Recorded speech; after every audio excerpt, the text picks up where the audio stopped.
സ്വാഗതം. പ്രഭാത tarot card റീഡിലേക്ക് ഹാർദമായ സ്വാഗതം. ഇന്നത്തെ ദിവസം നമ്മൾ നോക്കുന്നത് ഇന്നത്തെ ഡിവൈൻ സന്ദേശവും ഇന്നത്തെ ദിവസം എന്താണ് നമുക്ക് കൊണ്ടുവരുന്നത് എന്നുള്ള കാർഡുമാണ്. അപ്പോൾ ഇതാണ് ഡിവൈൻ സന്ദേശം എന്ന് പറയുന്നത്. ഇത് നമ്മുടെ എനർജിയും ഇന്നത്തെ ഔട്ട്കവുമാണ്. ഡിവൈൻ സന്ദേശം നമ്മുടെ ഗൈഡൻസ് ആയിട്ട് പ്രവർത്തിക്കും. അപ്പോൾ നമുക്ക് ഇന്ന് എന്ത് എനർജിയിലാണ് പ്രവർത്തിക്കേണ്ടത് നോക്കാം. 7 ഓഫ് കപ്സ് എന്ന് പറയുന്ന കാർഡാണ് വന്നിട്ടുള്ളത്. 7 ഓഫ് കപ്സ് എന്ന് പറഞ്ഞു കഴിഞ്ഞാൽ എന്തിനാണ് നമ്മളൊന്ന് ഫോക്കസ് ചെയ്യേണ്ടത് എന്നതിനെക്കുറിച്ച് നമുക്ക് കുറച്ച് ആശങ്കയുണ്ടാവും എന്നാണ് ഈ കാർഡ് പറയുന്നത്.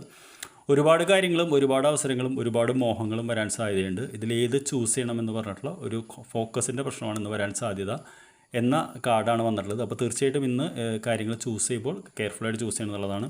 എന്ത് ഡിവൈൻ സന്ദേശമാണ് നമുക്കിന്ന് തന്നിട്ടുള്ളതെന്ന് ഞാൻ നോക്കിയപ്പോൾ listen to your inner wisdom എന്ന് പറയുന്ന കാർഡാണ്. ഇൻറ്റ്യൂഷൻ എന്ന് പറയുന്ന കാർഡാണ് വന്നിട്ടുള്ളത്. അപ്പോൾ തീർച്ചയായിട്ടും ഈ കാർഡുമായിട്ട് ചേർന്ന് പോകുന്ന ഒരു സന്ദേശം തന്നെയാണ് നിങ്ങൾക്ക് മനസ്സിലാവും. അതായത് നമ്മൾ ഒരുപാട് ചോയ്സ് വരുമ്പോൾ നമ്മുടെ അവബോധം എന്ത് പറയുന്നു അതിനനുസരിച്ച് ചൂസ് ചെയ്യണം എന്നുള്ളതാണ്.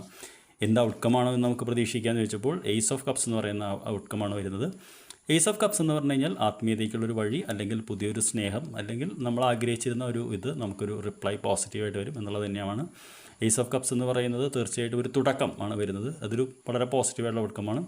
അപ്പോൾ തീർച്ചയായിട്ടും ഇന്നത്തെ ദിവസം നിങ്ങൾ എന്താ പറയുക, ഒരുപാട് മോഹങ്ങൾ ഏത് നടക്കുമെന്ന് ആലോചിച്ച് കഴിഞ്ഞാൽ ഇന്നർ വിസ്ഡം ഉപയോഗിച്ച് കഴിഞ്ഞാൽ തീർച്ചയായിട്ടും നിങ്ങൾ ആഗ്രഹിക്കുന്ന ഇഷ്ടപ്പെടുന്നത് എന്ന് അട്രാക്റ്റ് ചെയ്യുന്നതാണ് പറയുന്നത്. I wish you very good day. നമുക്ക് വൈകിട്ട് കാണാം. Thank you.